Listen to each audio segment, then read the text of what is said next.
유튜브로 읽는 박정희 전기 7권 개방형 대전략 대일밀사 박태준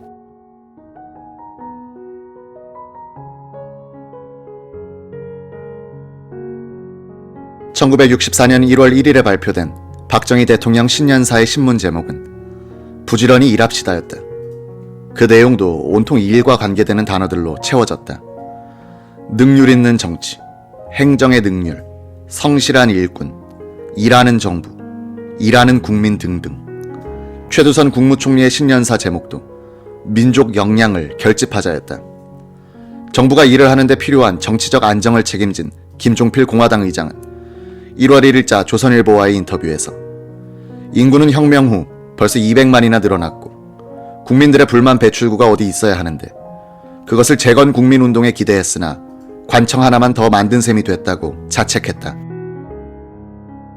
경제정책에서도 계획경제에서 자유경제로 후퇴가 있었다고 지적되고 있는데 자유경제체제를 기초로 하여 경제계획을 필요로 하는 부분은 계획적으로 하고 나머지는 정부 간섭을 지향하는 혼합경제로 나아가겠다. 근대화를 위해서는 국내 자본 형성이 중요하지 않은가?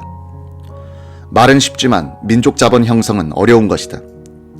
농민에게 더 이상 내 핍을 요구할 수도 없고 여기에 한일 문제가 관련되는 것이다. 기자는 결국 근대화의 열쇠는 일본 자본의 도입에 있음을 시사했다고 평했다. 김종필은 야당에 대해 이렇게 말했다.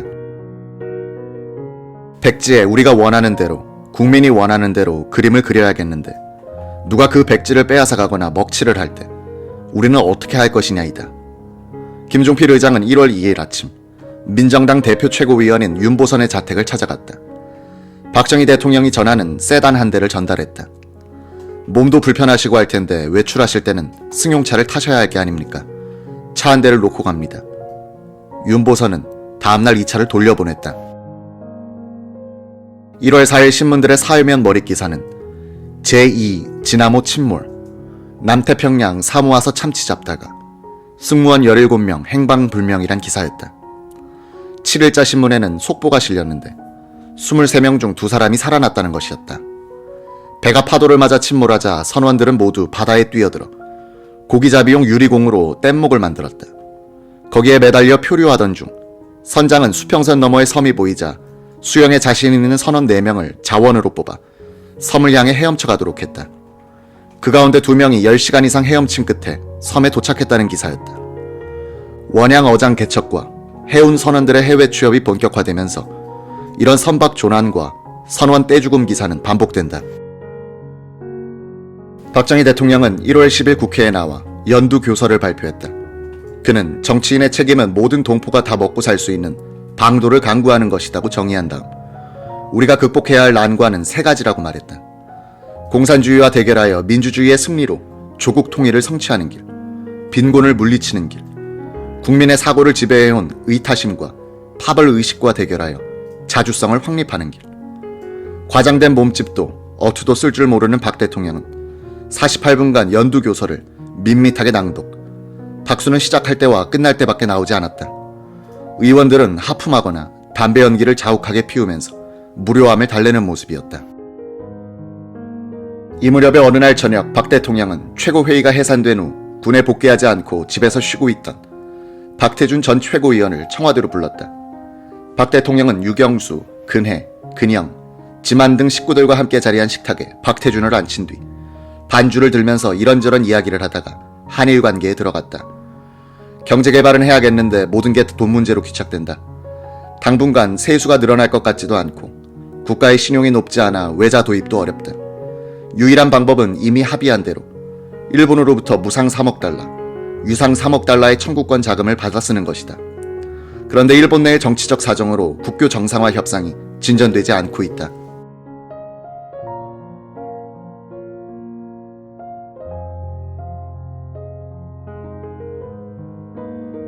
대통령 취임식 때 자민당 부총재 오노 반보쿠가 와서 하는 말이 일본 정계는 각 파벌이나 개인의 정치적인 이해에 따라 생각이 다르기 때문에 공식적인 외교 이외에 네마와시라는 비공식 접촉을 통해서 이들을 설득하는 일이 중요하다고 했다.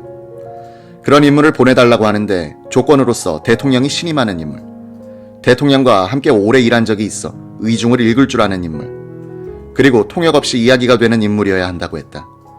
내가 수일 동안 생각해봤는데 아무래도 적임자는 자네 한 사람밖에 없는 것 같아. 미국에 가서 공부할 준비를 하고 있다는 것을 잘 알고 있는데 넉넉 잡고 1년만 수고해주기 바란다. 국내에서는 한일 수교와 관련하여 정치자금 수수 의혹이 있느니 굴욕적이니 뭐니 해서 비판도 반대도 격심하지만 우리가 언제까지나 미국 놈들에게서 밀가루나 얻어먹고 살아야겠나. 나라 경제를 일으키는 데는 이 길밖에 없다는 것이 내 신념이다. 설사 굴욕적인 측면이 있더라도 우리가 이 기회를 살리지 못하면 두고두고 외놈들에게 더 큰 굴욕을 받아가면서 살아야 할 것이다. 나는 내 정치 생명을 걸고 이 일을 추진할 생각이나 자네도 그쯤 알고 일해주기 바란다.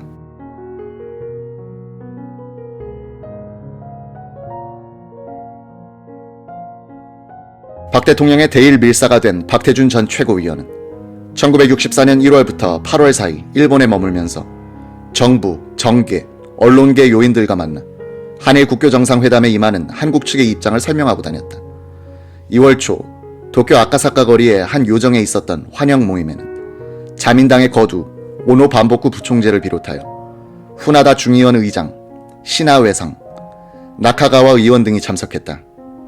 박태준은 그 뒤 나카소네 의원, 기시 전 총리, 오히라 의원, 사또 의원 등 자민당의 실력자들과 자주 만나고 지방을 돌면서 유지들과 접촉했다. 이때 박태준을 적극적으로 도와준 인물은 양명학의 대가인 야스오카였다. 그는 역대 총리들에게 자문을 하는 등 우익 정객들 사이에서는 정신적 지주 역할을 하고 있었다. 야스오카는 일본은 한국을 돕는 차원에서 국교 정상화를 해야 한다면서 정치인들을 설득하고 박태준에게 많은 요인들을 소개해주기도 했다. 야스오카는 그 뒤 박태준이 포항 제철을 건설할 때도 많은 도움을 주게 된다. 박태준은 월 1회 정도 자신의 활동상을 청와대 이낙선 비서관을 통해서 박 대통령에게 보고했다. 그가 만나본 바로는 기시 전 총리와 오노 부총재가 가장 협조적이었다. 박태준은 자신의 임무를 마친 다음에는 나카가와 의원의 안내를 받으면서 2달 동안 일본 전국의 산업시설을 돌아다니면서 공부를 했다고 한다. 박태준은 불과 20년 사이에 일본이 이룩한 눈부신 성장의 현장을 보니 피가 끓어오르는 듯한 느낌을 받았다는 것이다. 그는 9월에 귀국하여 박 대통령에게 자신의 산업시찰 소감을 보고했고 이것이 포항제철 건설에 대임을 맡게 된 계기가 되었을 것이라고 했다. 1963년 12월 20일 존슨 대통령의 안보보좌관인 맥 조지 번디가 미 국무부의 정치 담당 차관보 알렉시스 존슨에게 보낸 메모랜덤이 공개돼 있다. 이 문건에서 번디는 주한미군과 한국군의 감축에 대해서 정치, 군사적인 계획서를 만들 필요가 있다. 한국 정부에 우리의 감군 계획을 전달하고 한일 국교 정상화 조약의 체결을 위한 외교적인 입장을 정리하는 데 있어서 논리 개발이 필요하다고 했다. 번디는 존슨 대통령이 이 문제에 대해서 행동을 취하기를 바란다면서 이런 감군과 원조 감축이 한국에 미칠 충격파를 감안하여 신중을 기하라고 권고했다. 이 문맥으로 미루어 당시 미국 정부는 한일 국교 정상화로 일본의 자본이 한국에 많이 들어오는 것을 이용해 한국에 대한 군사, 경제적 부담을 줄이고 싶어 했던 것으로 보인다. 1964년 이른봄 주미대사 김정렬에게 박 대통령으로부터 밀서가 내려왔다. 그 요지는 이러했다. 월남 사정을 잘 아는 최덕신 주독대사를 귀지에 보낼 터이니 소기에 월남에 관계하는 사람들과 접촉시켜 월남의 중요성을 역설케 하도록 알선하시오. 당시 월남은 1년 전에 있었던 고딘 DM 정권 축출 쿠데타 이후 연속되는 군부 쿠데타의 소용돌이에 휘말려 있었다. 이 틈을 타고 반정부 시위와 공산 게릴라 베트공의 타계 활동이 격화되고 있었다.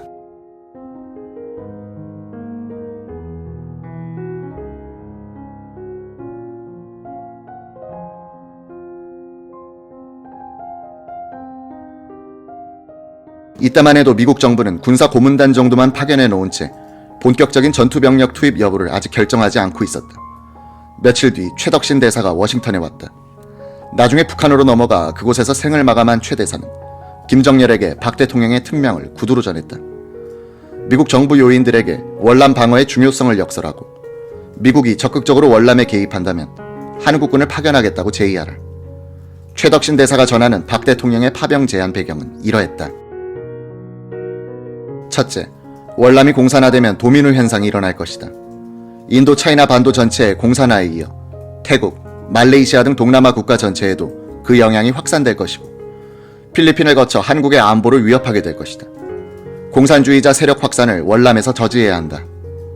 둘째, 미국은 지금 주한미군을 빼내가서 월남에 투입하려는 구상을 하고 있다. 이를 막기 위해서는 우리가 선수를 쳐서 한국군 몇 개 사단을 월남에 파견하는 대신 미군을 붙들어둬야 한다. 김정열 대사는 최덕신 대사를 데리고 먼저 미 국무부 아시아 담당 차관보 윌리엄 번디를 찾아갔다. 박정희의 지시대로 월남 방어의 필요성을 설명했다. 윌리엄 번디의 동생이 바로 백악관 안보 담당 보좌관인 맥 조지 번디였다. 월남 문제는 그의 밑에 있는 포레스털이라는 사람이 맡고 있었다.